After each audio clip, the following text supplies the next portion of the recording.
Lucas. Estamos en Lucas capítulo 20. Hoy terminamos el capítulo 20 de Lucas.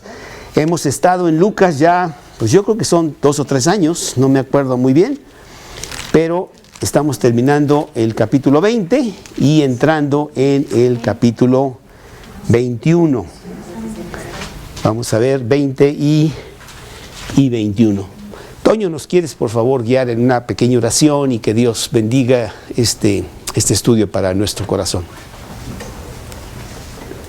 Padre nuestro, te damos gracias de que nos permites estar esta noche aquí escuchando tu palabra por conducto de Carlos, y nos da mucho gusto ver que este grupo ha ido creciendo con personas tan lindas como las que nos acompañan esta noche.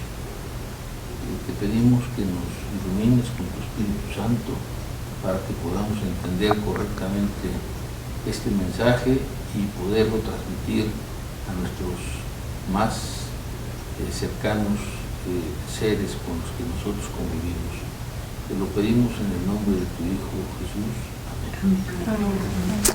Bueno, pues terminamos en esta noche el capítulo 20 del Evangelio de Lucas. Y es a partir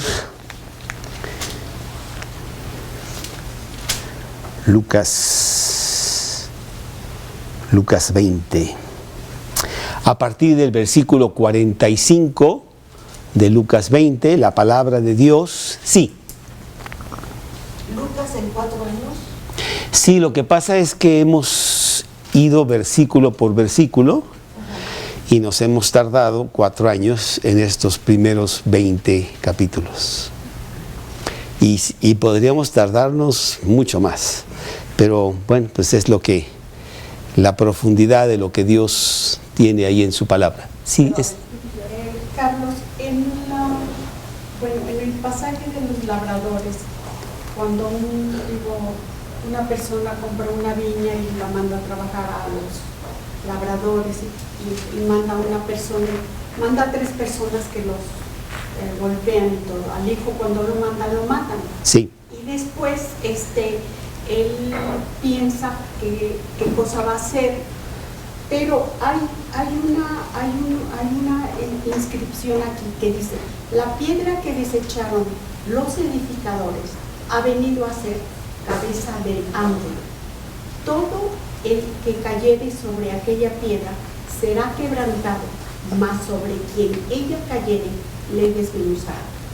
Yo no lo entiendo. Bueno, básicamente Jesucristo está hablando de una parábola que está sucediéndole a Él mismo y está hablando específicamente a los fariseos y escribas que lo están oyendo, y pone una parábola de este hombre que renta su granja, renta su hacienda a unos labradores para que la trabajen, y él después manda a alguien de mensajero para cobrar la renta de tal cosa, y ellos no le quieren pagar y lo mandan sin pagarle y lo golpean y todo, y él manda a otra persona y bueno, también hacen lo mismo, y finalmente dice: pues voy a mandar a mi hijo porque tendrán respeto de mi hijo. Y entonces él manda a su hijo y estos dicen: mira, ahí viene su hijo, si lo matamos nos podemos quedar con esta hacienda. Y entonces lo matan.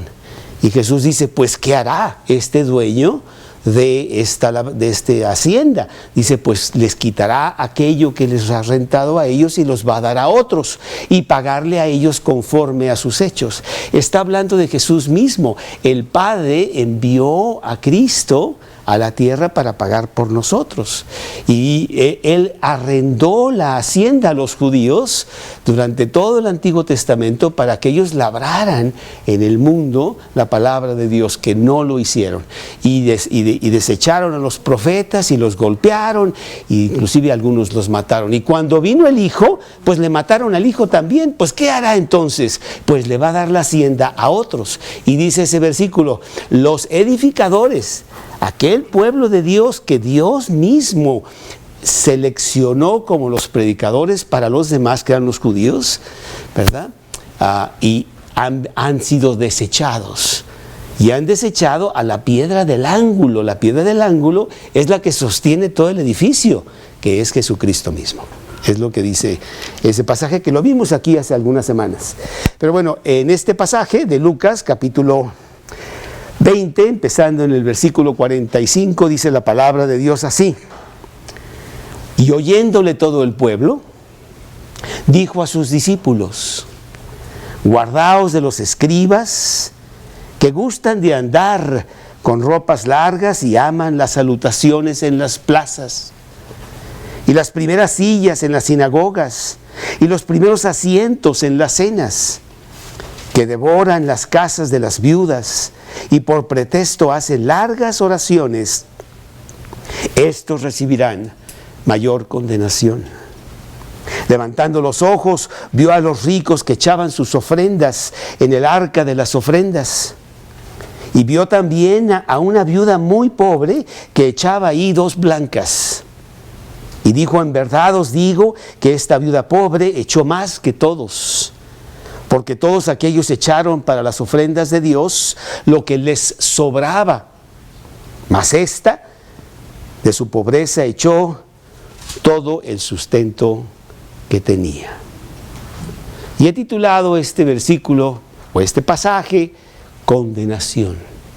Aquí está Jesús condenando a aquellas personas muy específicamente que Él mismo le ha dado la responsabilidad de guiar a todo el pueblo a Dios. Los escribas y los fariseos eran las personas más honorables del pueblo. Y ellos eran los líderes en muchos aspectos, inclusive en muchas cosas civiles de las leyes rutinarias del pueblo. Y ellos deberían ser el ejemplo de devoción, de espiritualidad, de acercar a la gente a Dios. Los escribas inclusive se dedicaban a escribir.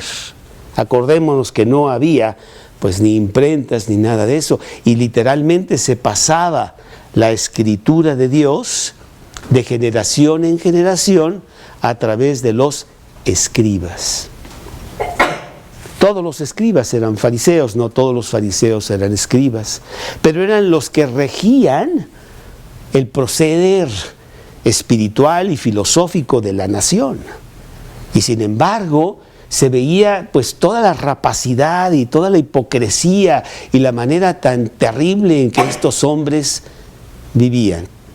Y eran verdaderamente pues un escándalo para la nación.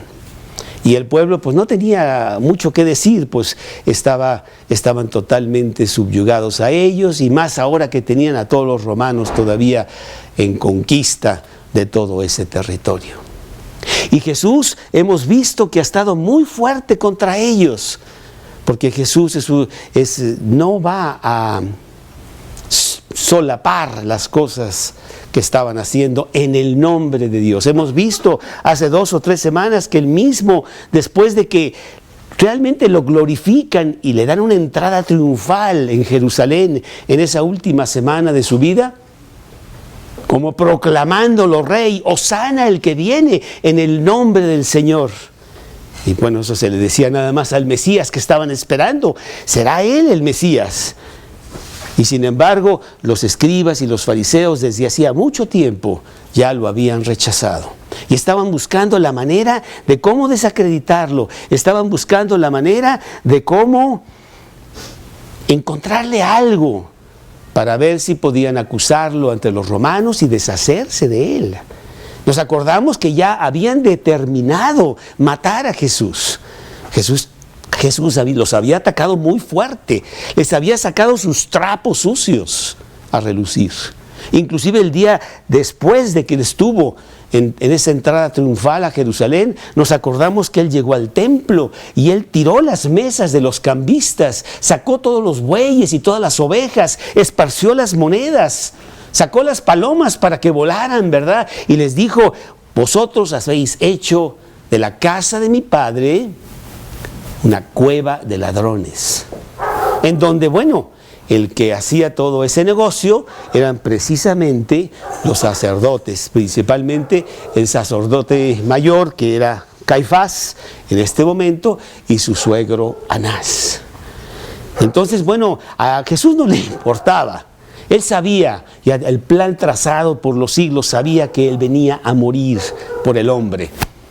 Entonces, mucho menos, ni tenía miedo ni nada, no había quien. Y los siguientes 2 días, ahí vemos a los fariseos y a los escribas ir a ver si pescan a Jesús en algo, con preguntas difíciles. Y hemos visto que no solamente les contestó correctamente, sino que literalmente los cayó.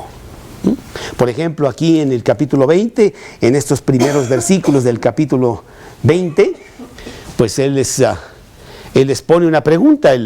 ¿Juan el Bautista era un profeta o no era un profeta?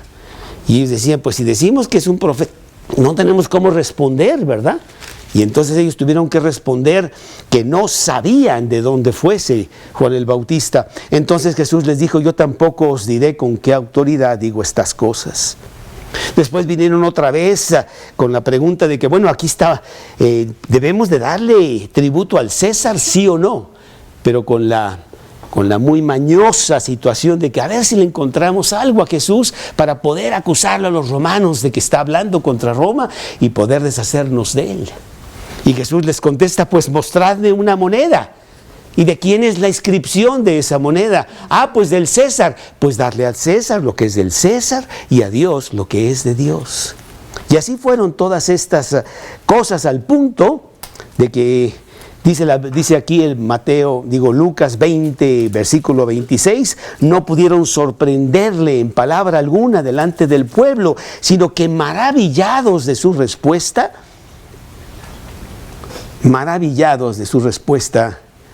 callaron. Y al final es Jesús el que les pregunta. Ya no querían, dice por aquí, que ya mejor se callaron y ya no querían preguntarle más cosas, porque realmente los que estaban quedando muy mal eran ellos mismos. Dice aquí el versículo 39, respondiendo algunos de los escribas, dijeron, maestro, bien has dicho, porque estaba contestando realmente muy bien. Y versículo 40, y no osaron preguntarle nada más. Y es Jesús el que les pregunta. Y dice, bueno, pues ustedes que son escribas y que son fariseos y que conocen tanto la palabra de Dios, pues yo les voy a hacer una pregunta. ¿Por qué David le dice Señor cuando realmente es su hijo? ¿Es su Señor o es su hijo o qué? Y no pudieron contestarle.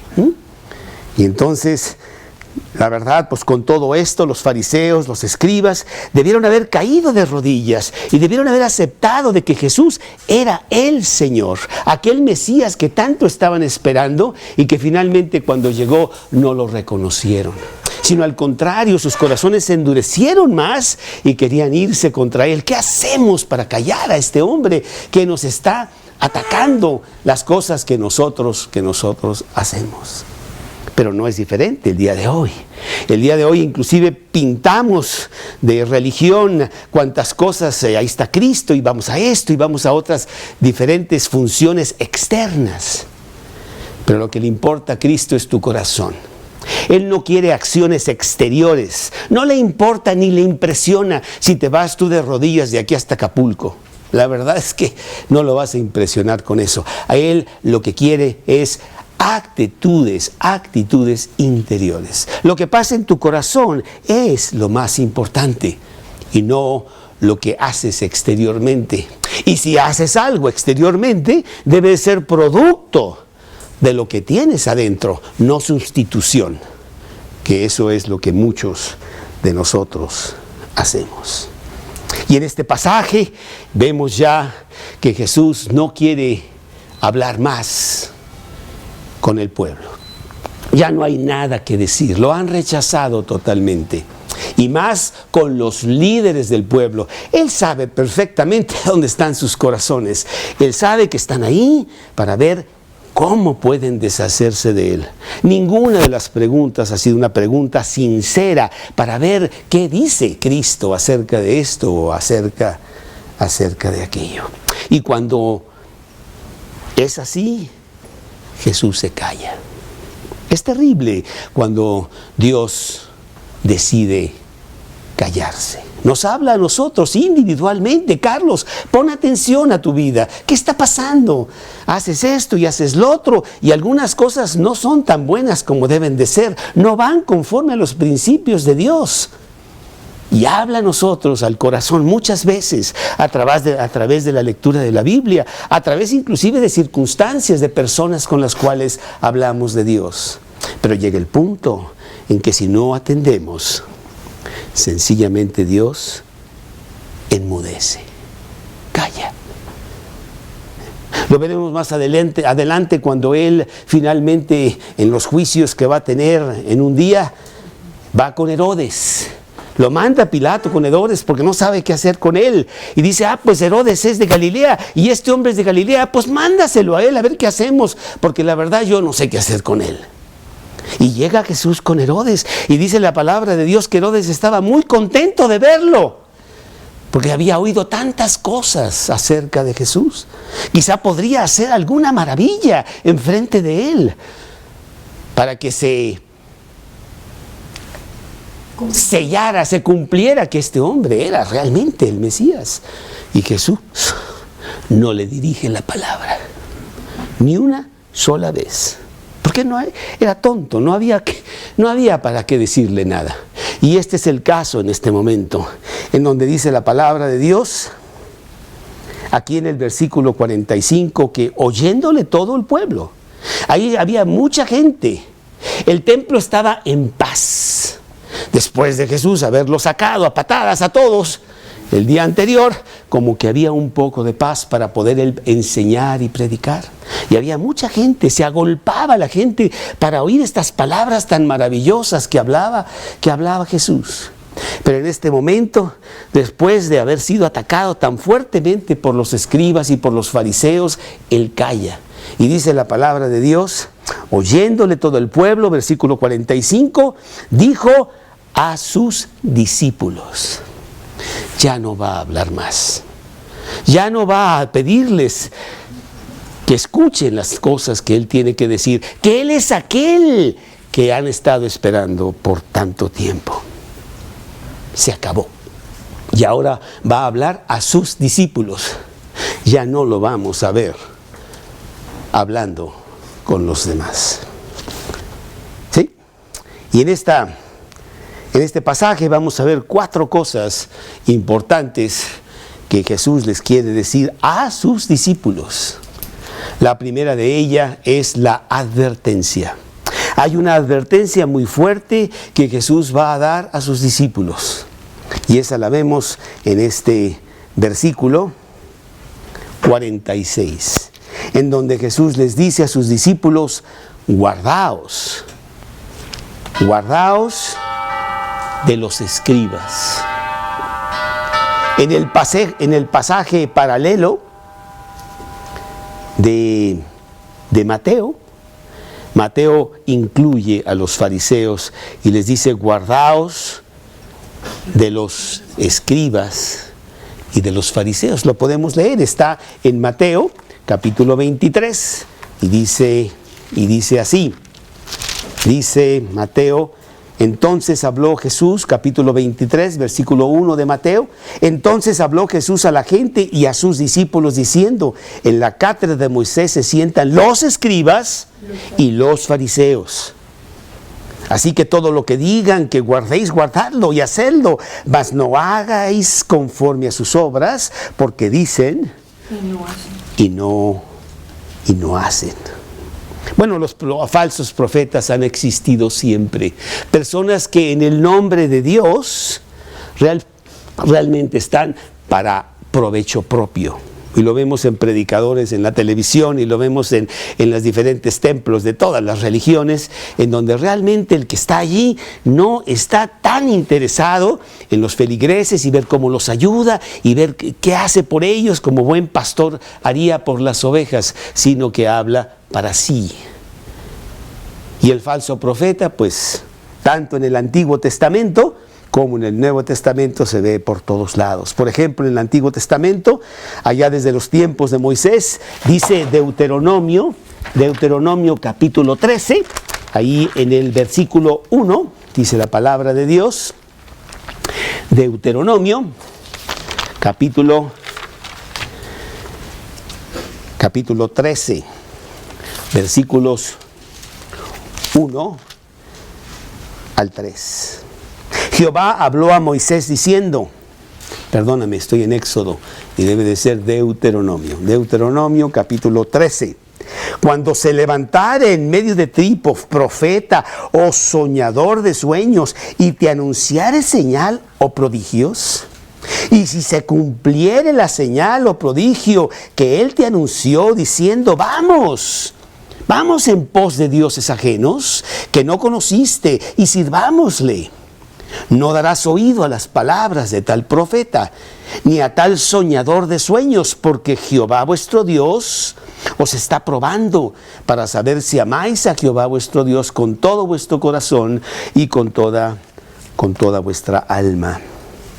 Jeremías capítulo 5, ahí en el versículo 31 de Jeremías, dice la palabra de Dios en Jeremías 5, Jeremías 5,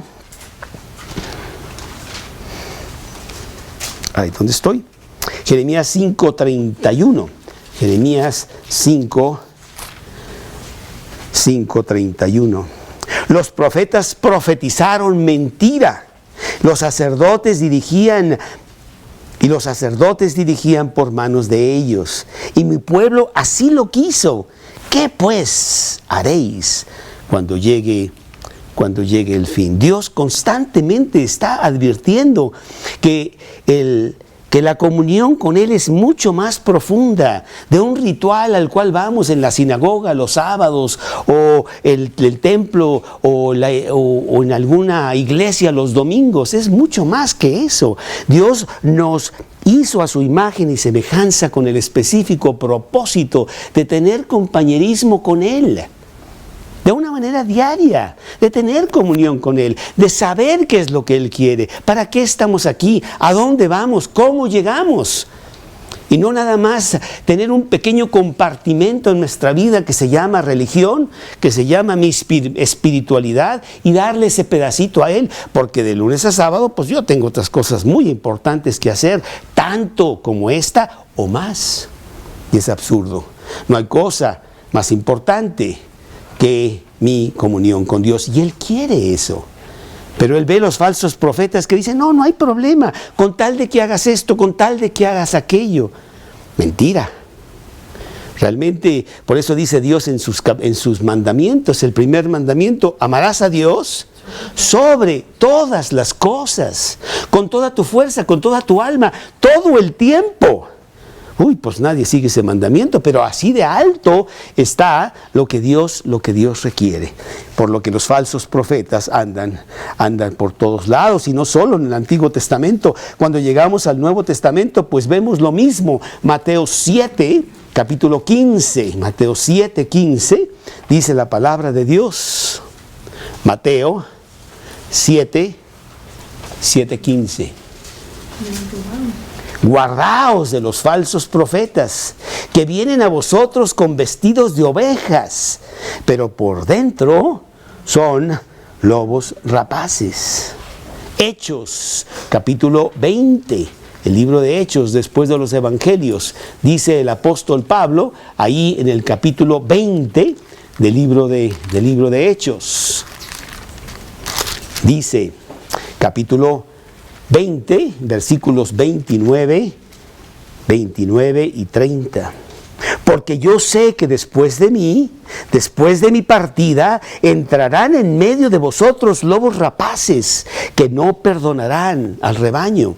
Y de vosotros mismos se levantarán hombres que hablen cosas perversas para arrastrar tras sí a los discípulos. Sí, siempre habrá personas que en el nombre de Dios, y muy desviados de lo que dice Dios en su Escritura, hablarán cosas como que son de Dios, pero son realmente para provecho propio. Dice Segunda de Corintios en el capítulo 11 de Segunda de Corintios, dice así, capítulo 11, versículo 13. Capítulo 11, versículo 13, porque estos son falsos apóstoles, obreros fraudulentos que se disfrazan como apóstoles de Cristo. Y el versículo 15, así que no es extraño si también sus ministros se disfrazan como ministros de justicia, cuyo fin será conforme a sus obras. Porque el 14 dice, y no os maravilla porque el mismo Satanás se disfraza como ángel de luz. Y bueno, pues en el tiempo de Jesús, el ataque contra Jesús era frontal, era directo. Si yo puedo aplastar a Jesús, pudo haber dicho Satanás, pues eso es lo que debe de hacer. Y él con toda su fuerza hace que haya un verdadero ataque. Desde el principio de su ministerio, está apenas empezando esos 3 años de ministerio público y vemos cómo ya hay una verdadera enemistad contra él. En 3 días dices que vas a tirar este templo. Pero si en 46 años fue edificado y tú en 3 días lo vas a levantar también. Pero él hablaba de su propio cuerpo y no del templo. Pero ya estaban atacándolo. Ahí en Juan capítulo 5, en el versículo 18, dice la palabra de Dios, cuán fuerte era el ataque contra él. Por esto los judíos aún más procuraban matarle, porque no solo quebrantaba el día de reposo, sino que decía que Dios era su propio Padre, haciéndose igual a Dios. Juan 8:58, dice Juan 8:58, Jesús les dijo, de cierto os digo, antes que Abraham fuese, yo soy. Tú sabes que el yo soy es Dios, nadie utilizaba eso más que, dice yo soy. Tomaron entonces piedras para arrojárselas, pero Jesús se escondió y salió del templo y atravesando por en medio de ellos se fue. No había llegado el tiempo en el que él tenía que morir y por lo tanto fácilmente sencillamente sale y no hay quien lo agarre. O Lucas 4:29, el Evangelio de Lucas en el capítulo 4, versículo 29. Y levantándose, le echaron fuera de la ciudad y le llevaron hasta la cumbre del monte sobre el cual estaba edificada la ciudad de ellos para despeñarle. Mas él pasó por en medio de ellos y se fue. Y la advertencia de Jesús a los discípulos era de que estos escribas y estos fariseos no conocían el camino de Dios. Y estaban enseñando más que el camino propio. Y arrastraban a todo el pueblo con ellos. Nosotros sabemos cuán importantes son los modelos para nuestra vida. Y como este jugador de fútbol, los niños lo ven como la gran estrella. Y sí lo es. Y entonces esta persona tiene una responsabilidad muy grande de que su imagen sea tal de que pueda ayudar a todos estos admiradores en un camino adecuado, que no lo estamos viendo. La mayoría de los atletas y la mayoría de los actores de cine y no sé qué tanto, que son las grandes estrellas de allá del mundo, tienen unas vidas terribles. Y entonces, ¿qué modelos estamos recibiendo para nosotros o para nuestros hijos? Cuanto más en las cosas de Dios, que estos hombres eran los modelos. Tú me tienes que enseñar a mí lo que es la humildad y lo que es la obediencia y lo que es la profundidad para con Dios, para que yo aprenda todo eso y te pueda seguir a ti como si siguiera a Dios.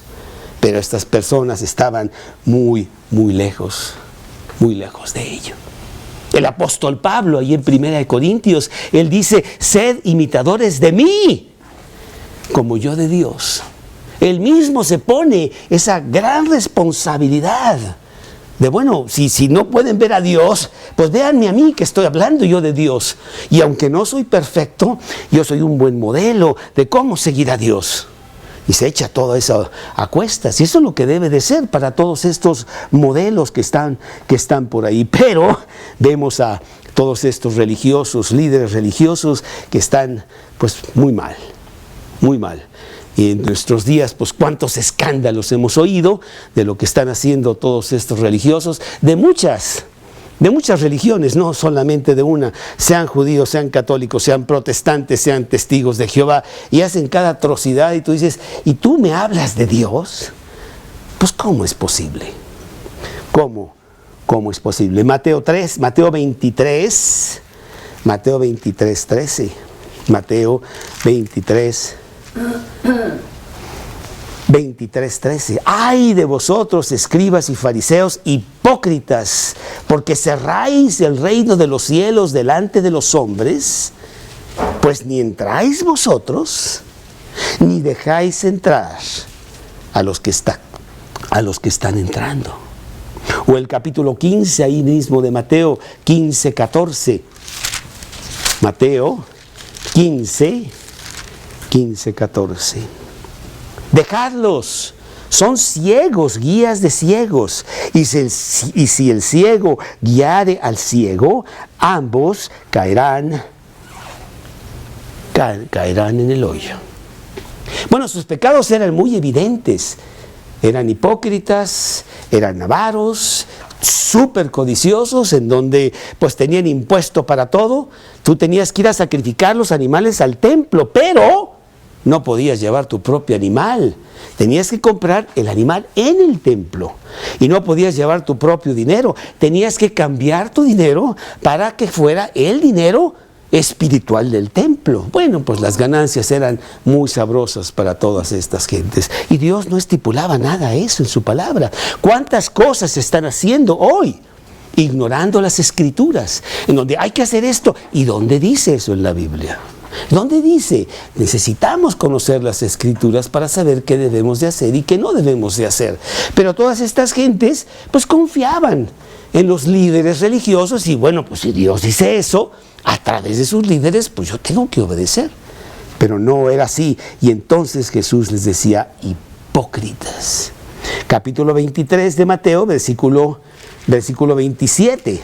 Mateo 23, 27. ¡Ay de vosotros, escribas y fariseos, hipócritas! Porque sois semejantes a sepulcros blanqueados, que por fuera, la verdad, se muestran hermosos, mas por dentro están llenos de huesos de muertos y de toda inmundicia. Bueno, Pedro dice que debemos nosotros de ser modelos. Cuidado con que tú estés hablando de Dios y te digas cristiano y tu vida pues hable todo lo contrario. ¿Cuál cristiano? Que ya para empezar es una palabra bastante corriente, ahí se usa de muchas maneras y tiene una definición muy específica. Primera de Pedro, capítulo 5, versículo 2. Primera de Pedro, capítulo 5, versículo 2. Y tengo que pedirle a alguien que lo lea porque mi pobre Biblia ya está más amolada. Aquí está. Apacentad la grey de Dios que está entre vosotros, cuidando de ella, no por fuerza, sino voluntariamente, no por ganancia deshonesta, sino con ánimo pronto, no como teniendo señorío sobre los que están a vuestro cuidado, sino siendo ejemplo de la grey. Bueno, pues vaya advertencia tan fuerte que está presentando Jesús a los discípulos para que no sean como los escribas y los fariseos. Número 2. No solo una advertencia fuerte, sino la razón de esa advertencia. Y la leemos otra vez aquí en nuestro pasaje de Lucas capítulo 20, en ese versículo 46. Dice la palabra de Dios en 20:46, guardaos de los escribas, la advertencia y la razón de la advertencia. Y nos da 5 cosas muy obvias que están haciendo todos estos líderes y que los hacen verse muy mal realmente. Y esas 5 cosas son aquí la dice, andan con ropas largas. En el Antiguo Testamento los sacerdotes se vestían con estas ropas, pero no eran largas, no tan largas, y al fondo traían un borde. Y ese borde era de otro color para recordarles quiénes eran ellos, modelos, pecadores también que tenían que tener mucho cuidado para poder ayudar a otros que los estaban siguiendo y no ser ellos los que se estaban encauzando mal.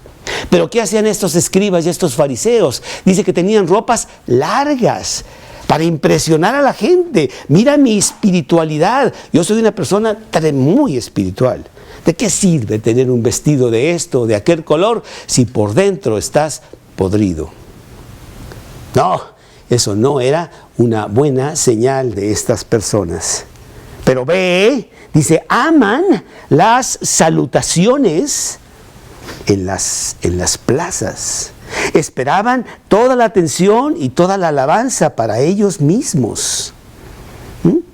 Dice Mateo 23:7 precisamente eso, que aman los primeros lugares.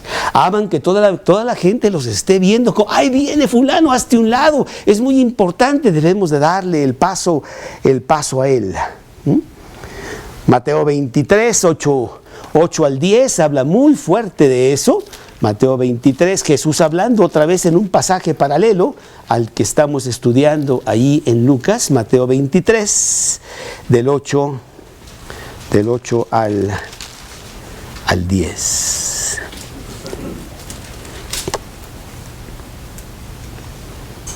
Pero vosotros no queráis que se os llame rabí. Rabí quiere decir maestro. Era una palabra muy importante. Es el que nos instruye, es el que nos interpreta, es el que nos dice qué es lo que Dios dice. Entonces hay que ponerle atención, hay que escribir las cosas, que no se nos olviden, hay que aprender de ellos. Y ellos eran los rabís. Porque uno es vuestro maestro, el Cristo, y todos vosotros sois hermanos. Y no llaméis Padre vuestro a ninguno en la tierra, porque uno es vuestro Padre, el que está en los cielos. La palabra Padre era muy importante. Es la autoridad de la casa, es el que lleva las riendas. ¿Cómo te atreves a decirle Padre a esta persona? Solamente hay un Padre, y para eso Él puso el Padre nuestro, Padre nuestro. Tú eres el Padre. Y dice además, ni seáis llamados maestros, porque uno es vuestro maestro, el Cristo. Pero ellos adoraban, les encantaban todas estas títulos que se estaban hablando, para prestigio y para gloria de ellos mismos. Pero número 3, ¿verdad? Ellos buscaban los primeros asientos en las sinagogas, el lugar de honor, el lugar de prestigio, el reconocimiento total. Lucas 14, del 7 al 10, pues nos habla de cómo estas personas estaban sedientas de tener todo este reconocimiento. Lucas 14, 7, observando cómo escogían los primeros asientos a la mesa, refirió a los convidados una parábola diciéndoles: cuando fueres invitado por alguno a bodas, no te sientes en el primer lugar, no sea que otro más distinguido que tú esté convidado por él, y viniendo el que te convidó a ti y a él, te diga: da lugar a este, y entonces comiences con vergüenza a ocupar el último lugar.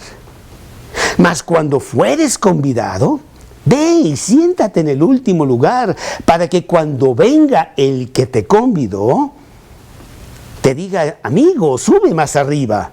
Entonces tendrás gloria delante de los que se sientan contigo a la mesa. Pues estaba hablando de todos ellos, y está hablando con nosotros también, que de alguna manera desenfrenada queremos ser los primeros siempre en todo. Y en el reino de Dios las cosas no son así, porque en el reino de Dios los últimos son los primeros. Los que sirven son los más importantes, no los que son servidos. Pero bueno, esas son las leyes de Dios, y en nuestro mundo tenemos todo al revés. Pero nos faltan dos y son las peores, Dice, inciso D, devoran las casas de las viudas. Con rapaz codicia despojan al que es débil. No les importa si ellos tienen poco. Todos tienen que contribuir para mi ganancia personal. Acá oíamos, no sé quién me dijo, que me dijo mi hijo esta tarde, que había un predicador brasileño que le dijo a Dios que tenía que comprar un avión. Y bueno, tiene un costo de $65 millones y estaba pidiendo que por favor tuvieran misericordia y empezaran a poner un poquito ahí en la balanza. Bueno, pues así como que dices, bueno, no me suena realmente. Devoran las casas de las viudas porque se van con los débiles, se van con aquellos que están más necesitados. Si quieres la bendición de Dios, pues entonces tienes que hacer esto, tienes que hacer otro. Y bueno, pues deshácete de todo aquello que realmente, pues tienes una vida egoísta, oye. Si tienes 2 coches, pues dalos a la congregación porque perfectamente puedes ir a pie y qué sé yo, ¿no? Y bueno, ¿cuántas veces hemos visto nosotros todo eso? Cuando realmente las viudas necesitan protección. Todo el Antiguo Testamento habla de tener compasión con los huérfanos y las viudas. Y las viudas son las esposas de Dios y necesitan esa compasión. De los demás necesitan ayuda, ellos no tienen quien los sostenga. Pues aquí dice que ellos devoran las casas de las viudas. Por ejemplo, nada más uno, Deuteronomio 24, 17, dice Deuteronomio 24, 17, y yo me esmero en leerles lo que dice la palabra de Dios para que no vean que es algo que yo digo, sino que es lo que dice Dios. 24, 17. No torcerás el derecho del extranjero, ni del huérfano, ni tomarás en prenda la ropa de la viuda. Y cuando se habla de la ropa, habla de sus cosas, de lo poco que ella tiene. Pero estas personas, pues no lo veían así. Y número 5, o inciso E, de la razón por la cual se advertía de estas personas. Dice que hacían largas oraciones. Nos dice ahí el capítulo 20, regresando a nuestro estudio del capítulo 20 de Lucas, ahí en el versículo 46, dice: por pretexto hacen largas oraciones. Y bueno, para tener una espiritualidad en público, vas y empiezas a orar con mucha fuerza, en voz alta, para que todos digan, no, esta persona tiene una comunicación con Dios que, la verdad, mis respetos, ¿verdad? ¿Y qué es lo que dice la palabra de Dios? La palabra de Dios no dice para nada eso. Allí en Mateo 6, en el Sermón de la Montaña, Mateo 6 dice todo lo contrario. Mateo 6 dice, cuando ores, Mateo 6:5, cuando ores, no seas como los hipócritas, porque ellos aman el orar en pie en las sinagogas y en las esquinas de las calles para ser vistos de los hombres. De cierto os digo que ya tienen su recompensa. Mas tú, cuando ores, entra en tu aposento y cerrada la puerta, ora a tu Padre que está en secreto. Y tu Padre que ve en lo secreto te recompensará en público. Pues la razón sí era muy fuerte de lo que todos estos hombres estaban haciendo. Número 3, la condenación. Vimos la advertencia, vimos las razones de la advertencia, vemos el resultado. Y Jesús dice, ellos recibirán mayor condenación. Todo aquel que peca morirá, dice el versículo. Pero si además me llevo y me arrastro a una bola de gentes que me siguen, pues habrá mucha mayor condenación. Y realmente Jesús estaba hablándole a muchos de los que estaban ahí presentes y sabían que les estaba hablando a ellos. ¿Cómo se atreve a decirnos estas cosas que después de todo pues sí son verdad? Y cada uno de nosotros debemos de ver en nuestro interior, porque también nos está hablando a nosotros. Después de todo, yo creo que no haya ninguna persona aquí que no sea un gran pecador. Y no digo pecador, un gran pecador. Y aquel que levanta la mano y que diga que no, ya pecó de nuevo por mentiroso. ¿No? Claro que hemos cometido nuestras faltas y por eso necesitamos la necesidad de un Salvador que es Cristo Jesús. Ellos extraviaban al pueblo con su manera de actuar. Mateo 18, en el versículo 6, dice Mateo 18, en el versículo versículo 6.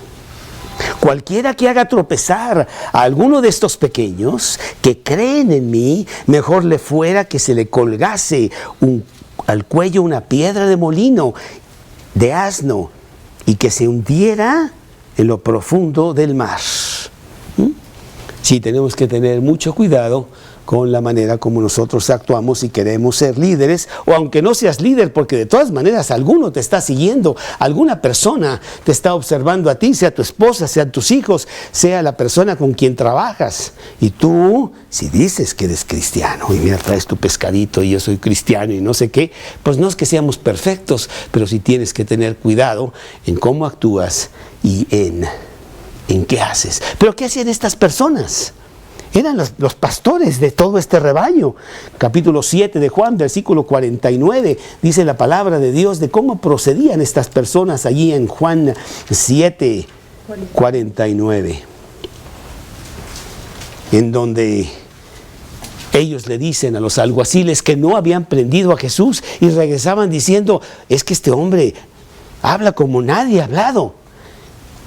¿Acaso ha creído en él alguno de los gobernantes o de los fariseos? Decían ellos. Mas esta gente que no sabe la ley, maldita es.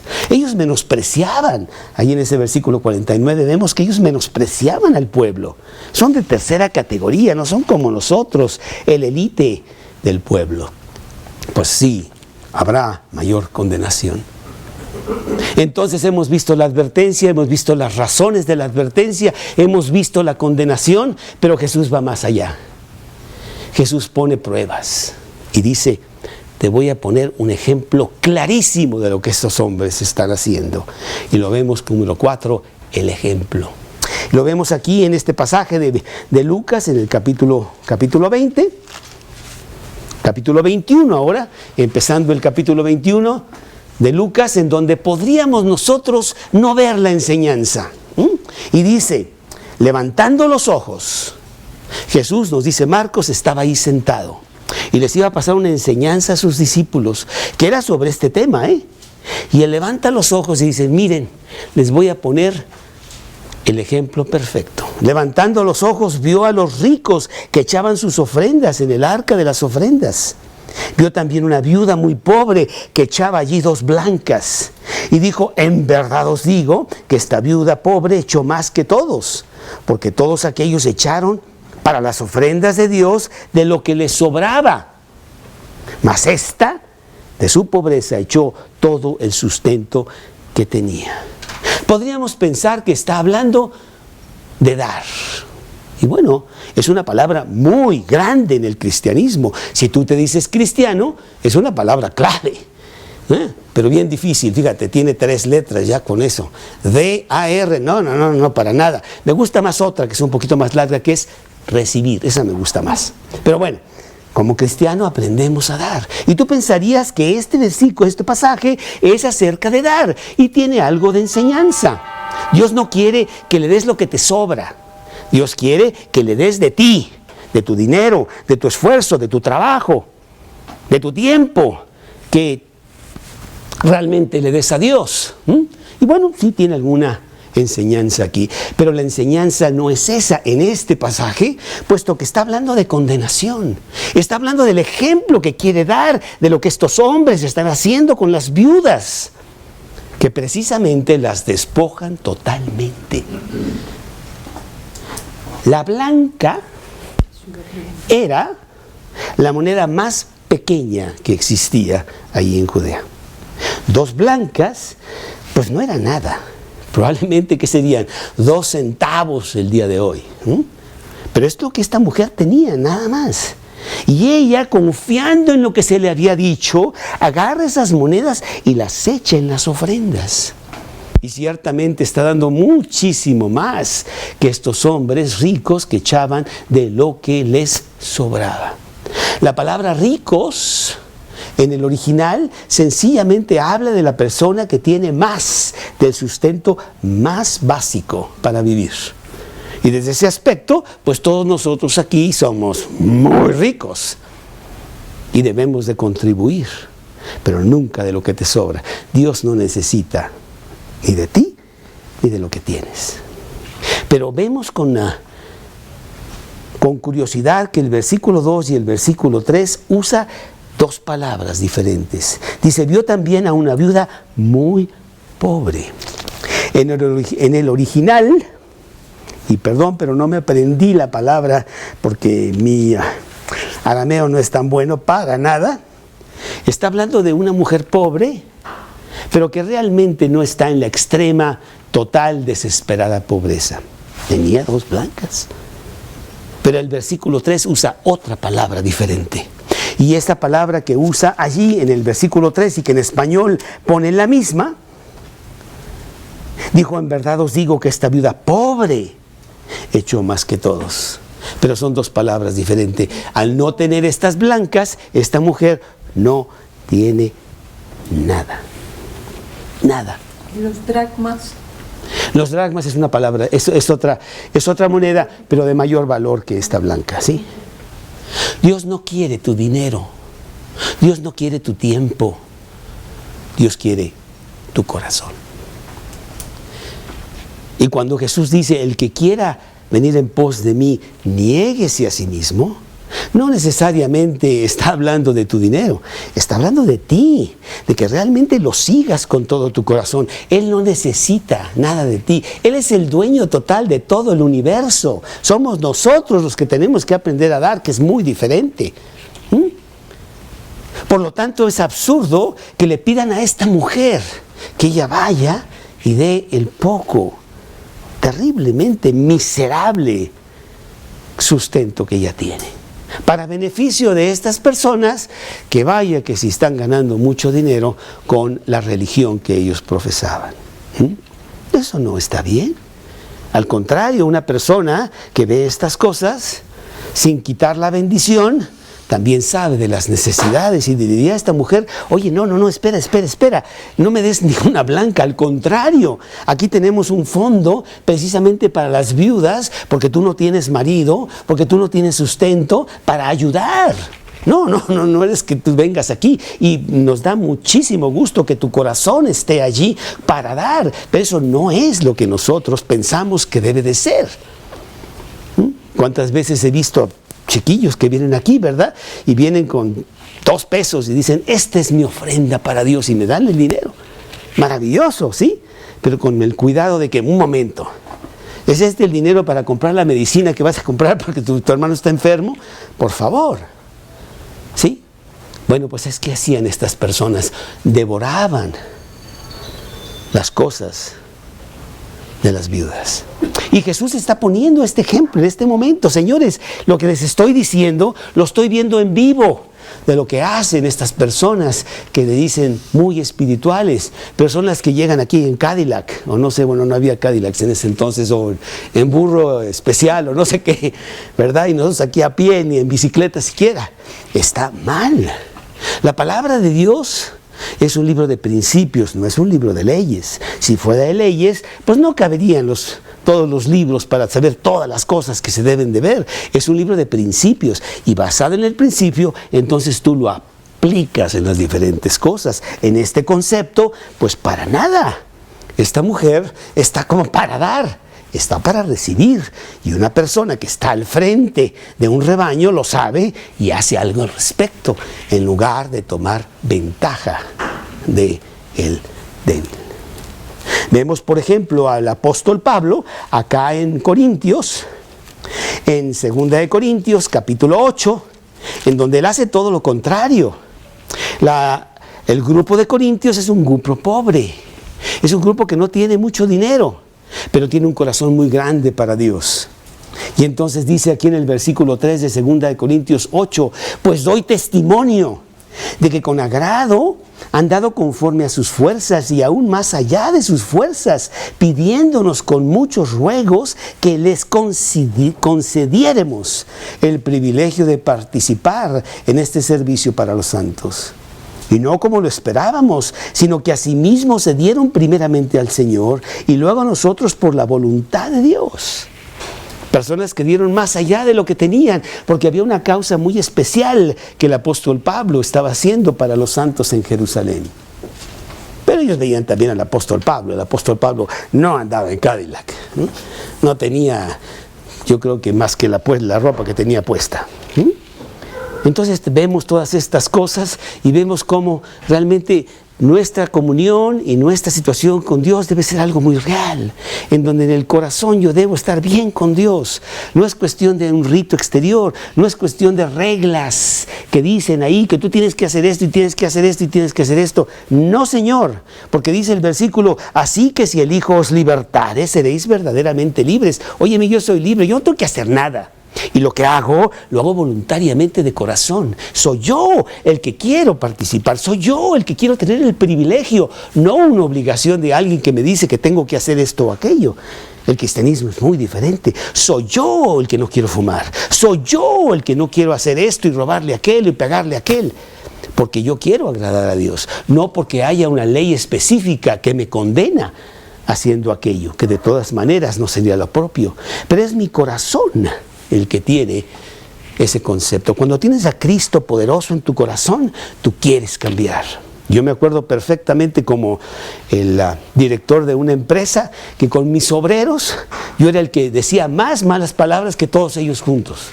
Porque de esa manera era mi autoridad, yo era muy macho. Pero cuando yo empecé a leer la Biblia y ver lo que dice la palabra de Dios, ninguna palabra corrompida salga de vuestra boca, sino la necesaria para la edificación de los oyentes. Dije, ay, no tengo por qué decir esas cosas y de todas maneras tener autoridad, o inclusive empezar a tener verdadera autoridad, en lugar de degradarme con un vocabulario inadecuado. Tantas cosas que aprendemos de este maravilloso libro que se llama la Biblia. Bueno, pues ¿cómo está tu corazón? ¿Eres tú como estos fariseos y como estos escribas que por fuera, pues muy religioso, muy bien con Dios y no, Diosito y esto y lo otro, pero realmente en tu corazón hay envidia, hay rencor, hay odio contra otras personas, hay diferentes cosas, celos, no sé, intrigas, mentira? Pues Dios no quiere nada de eso, y Él sí ve tu corazón. De Él no nos podemos escapar. Y Él quiere que seamos cristianos, y la palabra cristiana quiere decir pequeño Cristo. Quiere que nos parezcamos a Cristo, aunque nunca llegaremos a ser como Él, pero que sigamos su modelo. Esto es lo que Él quiere, esto es lo que yo debo hacer. Este es el cristianismo, que va mucho más allá que un ritual exterior. Y para eso tenemos un libro en donde yo veo con gran claridad lo que dice Dios. Aquí está muy claro lo que yo debo de hacer, y lo he estado haciendo mal.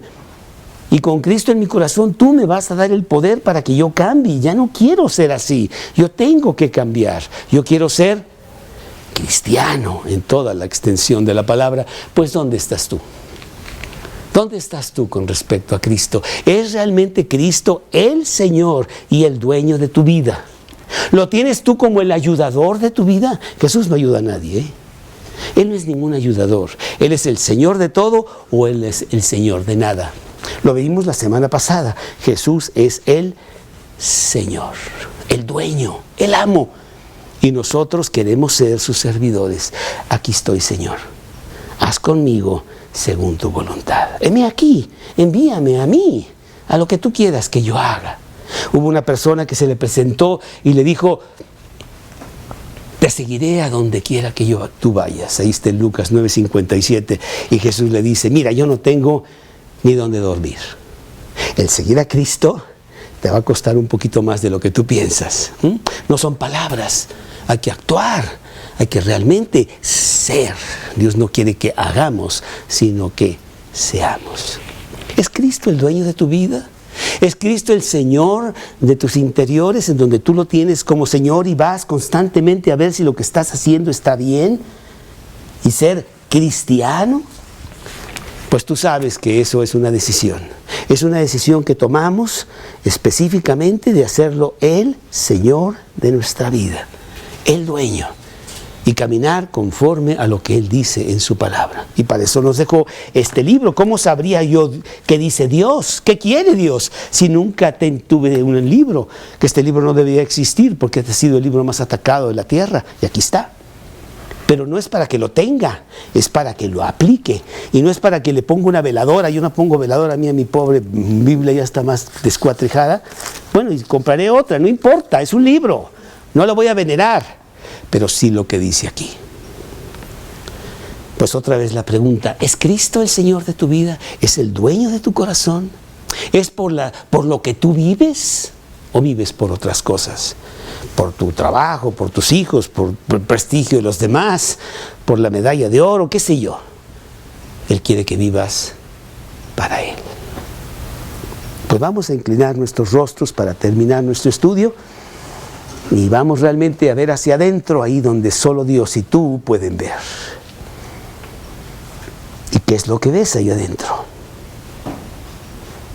Si tú ves que realmente el dueño de tu vida eres tú, pues hay que hacer un cambio. El dueño de tu vida debe ser Él. Invítalo a tu corazón. Dile que se siente en el trono donde tú estás sentado,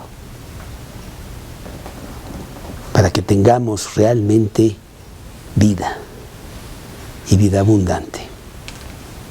Él regala vida eterna, pero hay que deshacernos del yo y que Él sea el dueño. Pues voy a hacer una pequeña oración y yo te pido que tú la repitas conmigo en el silencio de tu corazón, de que tú le digas a Cristo que sea Él, Señor y dueño de tu vida. Dios, es tan claro que el problema siempre he sido yo. Ese enemigo terrible que yo traigo adentro. Y en esta noche yo quiero desplazarlo. Yo quiero que tú entres a mi corazón y seas el dueño.